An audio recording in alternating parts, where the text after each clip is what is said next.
como falar sobre o contexto político do coronavírus, ignorando que o coronavírus vem em um momento em que Estados Unidos e China estão numa batalha por mercados ao redor do mundo, sem considerar que nós estamos vivendo um período pré-Terceira Guerra Mundial, que não é uma guerra utilizando armas e utilizando soldados, mas é uma guerra utilizando lawfare. Como desconsiderar o fato de que os Estados Unidos, com medo de perderem mercado para uma China cada vez mais produtiva, poderiam ter utilizado o coronavírus como arma biológica para desestabilizar a China? Não dá para desconsiderar isso. Isso é a parte conspiratória, mas ela precisa ser levada a sério. Então, quando a gente pensa na parte política, a gente pensa em um sistema político capitalista que estava chegando num ponto de concentração de renda extremamente insustentável. E a concentração de renda, ela era necessária por causa da escassez de recurso. O que eu quero dizer é o seguinte: qualquer pessoa que olhar para o planeta Terra e ver a melhoria no salário das pessoas, vai imaginar que essas pessoas vão começar a demandar coisas que são impossíveis. Como, por exemplo, vamos imaginar que o planeta continuasse crescendo economicamente como estava antes, e vamos imaginar que cada brasileiro decidisse ter um carro.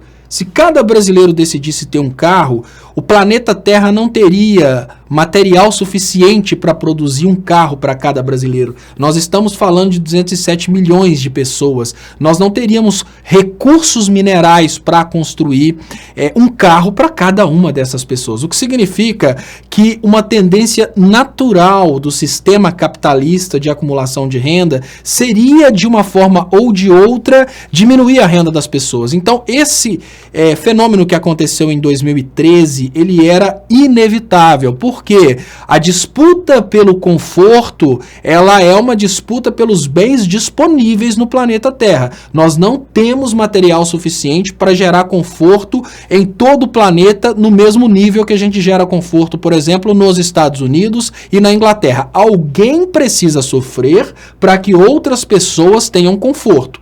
E o Brasil estava ultrapassando os limites. O Brasil já estava começando a dar condições, por exemplo, para um pedreiro, para um eletricista, para um encanador comprar um carro parcelado. A pergunta básica é: até onde a gente poderia manter o sistema gerando riqueza que não pode ser convertida em conforto? Ou seja, gerando números, gerando reais, gerando dólares, mas esses dólares não teriam o real poder de conversão em conforto. Aquela pirâmide de necessidades de Maslow, ela fala muito desse momento. O Brasil estava vivendo aquela situação em que as pessoas estavam lutando para cumprir a base da pirâmide, e isso é possível em todo o mundo. É possível dar para todas as pessoas ao redor do mundo uma condição mínima, a base da pirâmide, que é a questão de proteção e alimentação. Mas quando a gente começa a subir essa pirâmide, que a gente chega na parte de status, as pessoas começam a demandar coisas que já não são possíveis de serem fabricadas para todas as pessoas, como, por exemplo, veículos, que são, infelizmente, dentro dos países de terceiro mundo, são símbolos de status e acabam substituindo, por exemplo, relógios de ouro em países desenvolvidos. No Brasil, na China, na Índia, se todas as pessoas decidem ter veículos, realmente a gente começa a entrar num momento em que o sistema capitalista ele entra em colapso, porque ele vai se mostrar extremamente ineficiente, o sistema financeiro capitalista. Ou seja, não é possível você converter todos os dólares existentes no planeta hoje em carros, porque nós não temos minério suficiente para fazer carros ao nível de dólares que existem. Ou seja, a moeda fiduciária, ela representa uma riqueza que não existe no planeta. Então o coronavírus vem no momento em que ele traz uma conspiração muito grande, que é: esse coronavírus veio para complementar a redução salarial que aconteceu nos países de terceiro mundo para acompanhar a possibilidade de produção de riqueza. Esse coronavírus teria vindo realmente para a redução populacional, já que nós estamos vivendo um momento em que não precisamos mais de tantas mãos produzindo, porque já temos máquinas fazendo o que antes era feito por mãos humanas, ou esse coronavírus veio para criar a impressão de que a China é um país sujo e que a China traz epidemias. Cada um, obviamente, vai para uma direção.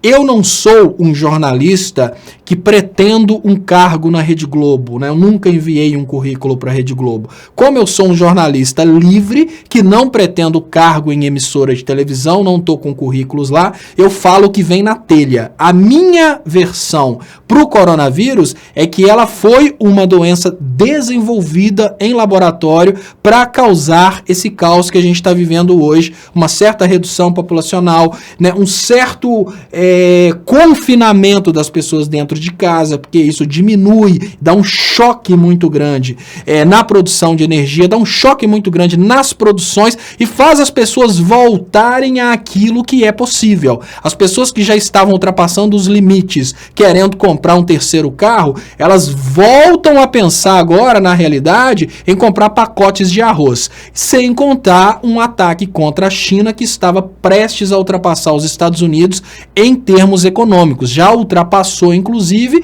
em termos de produção de industrializados, que é no final das contas aquilo que realmente conta, né? Produção intelectual dos Estados Unidos amarrada por patentes é uma coisa que cairia rapidamente porque a China já tem condições de produzir intelectualmente tudo que é produzido pelos Estados Unidos. Mas é preciso dizer, como a proposta do jornalismo é uma proposta de trazer um lado e trazer o outro, é preciso dizer que o Leonardo Stoppa, leigo, que nunca frequentou uma universidade de medicina, não tem nenhuma especialização médica, tem a impressão de que o coronavírus foi fabricado em laboratório para uma questão político-econômica, mas especialistas de universidades provaram, assim como no passado, provaram que o cigarro não fazia mal, né? Mas precisamos dizer que a versão de uma universidade e um conjunto de 5 especialistas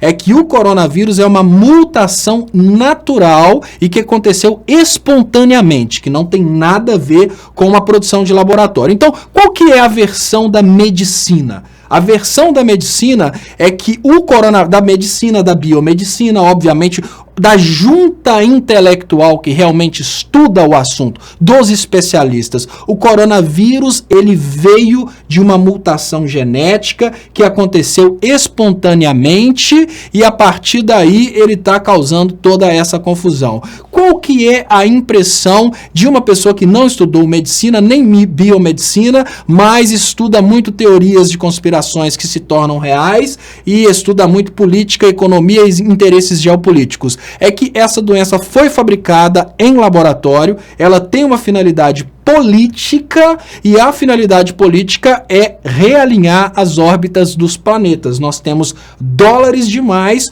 para recursos de menos. Não é possível converter o dinheiro que existe hoje no mundo em riquezas reais. E papel, né, a única coisa que um papel vai servir no final das contas, quando ele perder valor de troca, é ou para aquecer alguma coisa, gerando fogo, ou dentro do banheiro como papel higiênico. Então, né, é muito difícil chegar no final desse debate, o que significa isso, mas a impressão que eu tenho é que isso é uma coisa fabricada nesse contexto político para atender a este contexto político, que é uma guerra comercial entre China e Estados Unidos, uma quantidade muito grande de pessoas para uma quantidade pequena de recursos e uma situação de um aquecimento global que está quase que incontrolável, apesar de negado pelos terraplanistas, ele é comprovado pelos cientistas e na hora de tomar decisão, né, os governantes não escutam terraplanistas, eles olham o que dizem os cientistas.